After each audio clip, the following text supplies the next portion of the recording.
Chapter 9 is called Marketable and Transferable Skills. This whole section is all about how you can become a successful member of the workplace. So, a marketable skill is a skill that you need to have in order to do a good job. It's a skill that makes you an attractive candidate to be hired, retained, or promoted. So, really, you need to think of a marketable skill. So, when something is marketable, that means that we can sell it, we can use it. These are skills that are sellable in the workplace. They're your marketable skills. A transferable skill is any skill that can be transferred from one career to another, one industry to another, or from job to job. We hope that you guys will develop some skills while you're in high school that you can take and apply to your college experiences. And then you can take and apply to your work experience. Perhaps you can also take those same skills and apply them to your personal life. It's a transferable skill because it can be used in many different areas of your life. So here are the 15 marketable skills. Critical thinking is the number one skill you need to possess. Hopefully, being a part of this program, you will become critical thinkers. Problem solving, you need to be able to solve a problem when you have it. Like, can you get yourself out of a situation? Decision making, can you make good decisions? Your boss or your parents or your professors need to know that you will be able to make good decisions if it comes down to that. Number 4, teamwork. You've got to be able to work with others, even though you may not like it.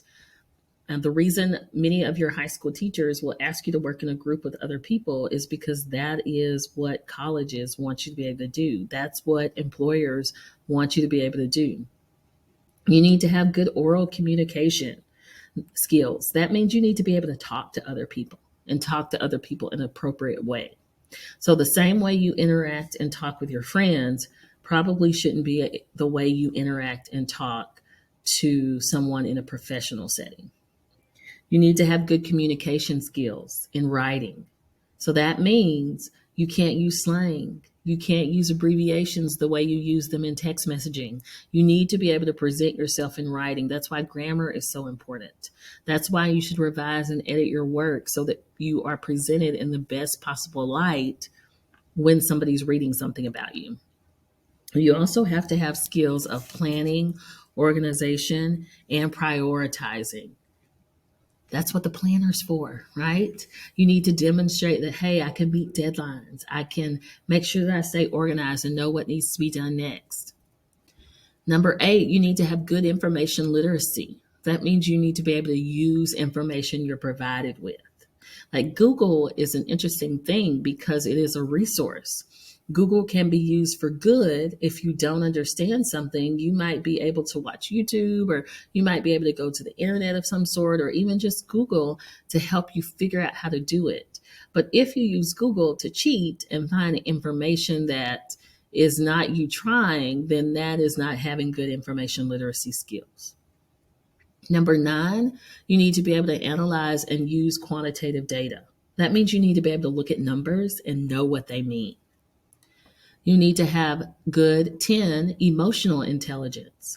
That means you need to not only understand and be aware of your own emotions, but you also have to understand the emotional reactions of other people. 11, you have to have good social skills. You got to know how to talk and interact with other people. Number 12, you have to be creative and inquisitive. That means you've got to think outside of the box and ask questions if you don't understand something. 13, you need to have a growth mindset instead of a fixed mindset. That means you have to understand that you can still grow, you can still learn, you can still develop, and you don't have to be limited to your experiences. Number 14, you have to be able to apply what you've learned in the real world to your work settings. That means you've had those application skills. And number 15, you have to have an awareness of and be able to use technology. We live in a technological society, And, technology has its good and bad points, but technology can be used for good. It's not always a bad thing. Lastly, out of all those lists of 15, the three most important marketable skills you should possess are critical thinking, problem solving and decision making, and teamwork. There was a study done that told us that these are the three skills employers in the workforce most look for in their workers. That is everything about transferable and marketable skills in Chapter 9.